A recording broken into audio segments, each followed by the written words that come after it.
Diablo Immortal has been delayed. What is up, my friends? My name is Echo, and yesterday Blizzard had their investors call. The call where the last time that they spoke with their investors, they promised that Diablo Immortal would be out in 2021.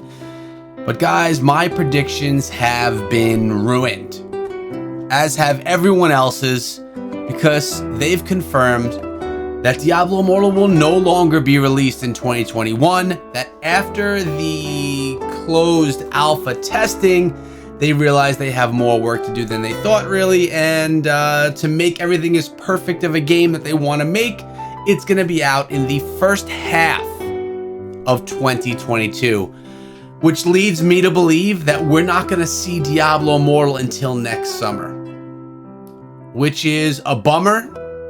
But also, at the same time, I'm happy that Blizzard is taking the time to build the game perfectly. So this is kind of a double-edged sword for me, if you guys want me to be honest. I've been making this channel, I've been making videos in this channel, hundreds of videos for Diablo Immortal for 2 years.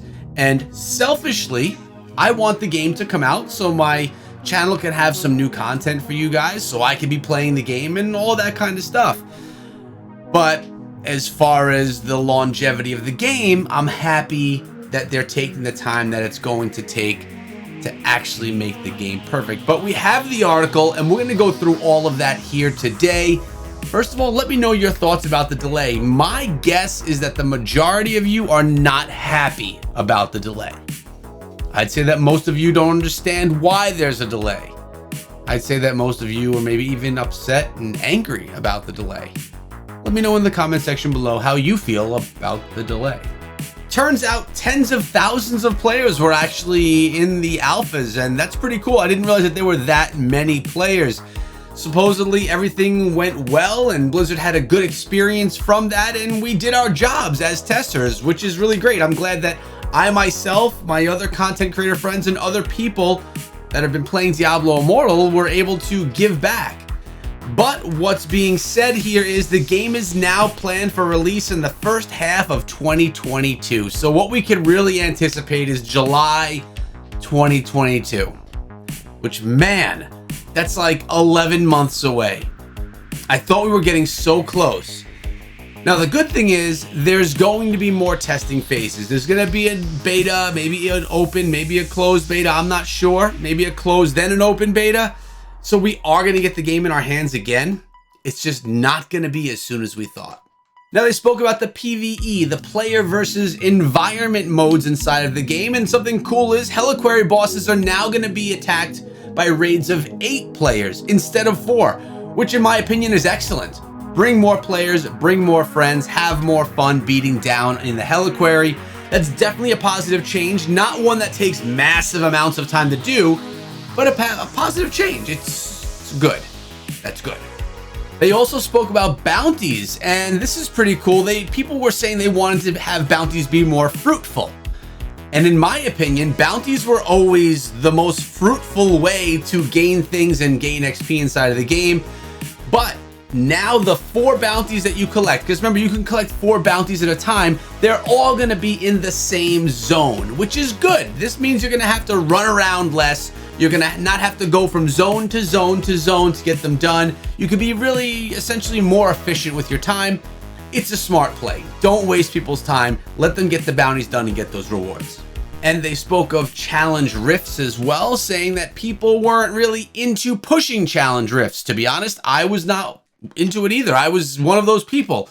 But now, the higher you push into the challenge rifts, you're going to be able to get materials, upgrade materials that you really can't get anywhere else. So there's going to be more of an incentive to push those challenge rifts. They spoke of the PvP inside of the game, saying that they feel that Battlegrounds is a good base to build off of, but there's a lot of changes that they can bring to the Battlegrounds. Unfortunately, in all of this, I didn't see anything that led me to believe that any of my concepts or ideas for battle royale or team deathmatch style battles are going to be coming to the game. I know it was a long shot for me to think that they would.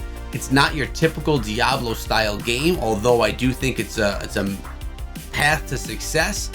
but it seems they're going to stick with the current PvP system, just monitor, change, and evolve the matchmaking so you're getting more even matches, which is cool. But I still do think we need lobbies so that we can easily get into this matchmaking and not have to go find it on the map and go there every single time we want to sign up. It should just be a simple lobby. Now, a lot of people talk about the end game, and the Cycle of Strife was one of those events that was for a very limited number of people. And this was something I've also said in many videos before, that the Immortals have some really exclusive things inside of the game that not a lot of people get to see. And it seems that Blizzard feels the same way, that they're going to be finding more ways for more people to get involved in some of this end game stuff, specifically for the Cycle of Strife, so that more people can engage and enjoy this event inside of the game. And I'm sure they're going to do this for other events that get, as well, less access than we'd like to see. Give us the access so everyone can kind of see it, get involved in it, and really enjoy the time that it's been to build that feature. Controller support, it's coming to the game. They're going to spend some time, put in some control support. I mean, you guys were heard. A lot of people say Blizzard's just doing their thing. They're not listening. They're not talking, nothing. Well, this is a clear call right here that they have been listening and that Blizzard knows that the community wants controller support. So here we go. It's coming. The downside, we have to wait longer for this to be developed because control support for a game like this, I don't believe it's an easy thing to do. So that's going to be done. It's going to be official from Blizzard, which means we're going to wait a little bit longer, but we'll have controller support. Now, we've spoken of character progression and what you get as you dive deeper and deeper into the game.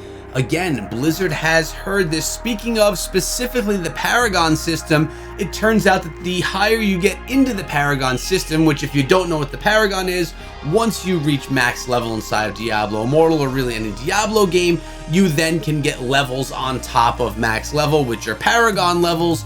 And each Paragon level comes with a token that you can spend on essentially a skill tree.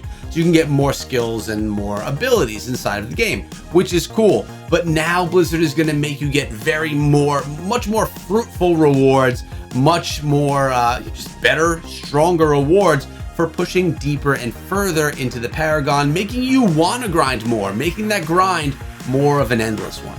And the next thing that was discussed, final thing really, was the XP cap, so that every single day you could only earn a certain amount of experience, and then it was kind of capped off and you couldn't really grind anymore. Your grinding wouldn't really turn into anything. You wouldn't actually progress anymore. This was put in place to keep the atmosphere healthy so that people weren't playing for 12, 14, 16 hours a day to continue that grind. It was an effort by Blizzard, which I think is a positive one actually, to make it so that you play a healthy amount of the game, but not too much where it becomes a health hazard essentially. But this was pretty brutal and it kind of just dropped off. When you hit this mark, I don't remember if it was the 8-hour mark or what, but you played 8 hours a day, let's just say that, and then you just stopped all progression. That was a little harsh, so they changed it up. Early progression, so the first few hours of the day, you're going to get the most rewards, the most benefits, and then they're going to taper off, but there's never going to be a point where the progression dies. So if you're someone that plays for 2 hours a day, you won't get so far behind someone that plays 10 hours a day because the progression will slow down.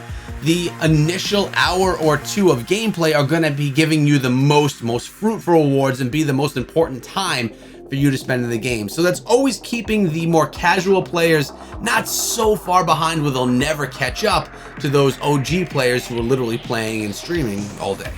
And to finalize, a lot of people have been talking about Blizzard and the media lately and how negative things have been, but I've been seeing a lot of positivity from a lot of the members and staff people at Blizzard encouraging diversity of different races and of different sexes coming on in to work with Blizzard. So I in no way feel that Blizzard is a dying company. I feel that there were some mistakes made by some people and some of those people may no longer be with the company. Speaking of, J. Allen Brack is no longer with Blizzard. He was effective immediately no longer with Blizzard.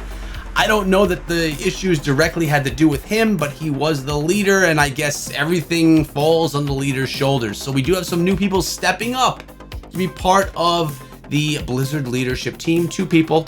I should probably get their names for you. And yeah, their names are Jen and Mike, veterans of the company stepping up to take on that leadership role. Hopefully, it's a good thing for Blizzard. So guys, let's sit back, digest all of this, not go on the offensive and say the game is never going to come out, but more be happy that Blizzard is taking the time to develop the proper game for us and not just rush things. That's the way we have to look at it, because we need to stay positive about Diablo Immortal. No matter what, you know I'm going to still bring you daily Diablo Immortal videos, breaking things down and doing everything that I've been doing for the last 2 years. Because what else are we going to do? But I'm okay with it. Sad? Yes. Disappointed? Yes. Happy? Yes. So it's a whole bunch of feelings mushed together. I just need a BlizzCon event so I can go get my fix. Like a real in-person BlizzCon. That's what I need. Hope you guys enjoyed the video. As you know, I'll have another video for you guys tomorrow, so make sure you subscribe and ring the bell if you enjoyed what we were doing here today and what we typically do here on the channel. I appreciate you guys. I can't wait to read the comments on this one. Now be good.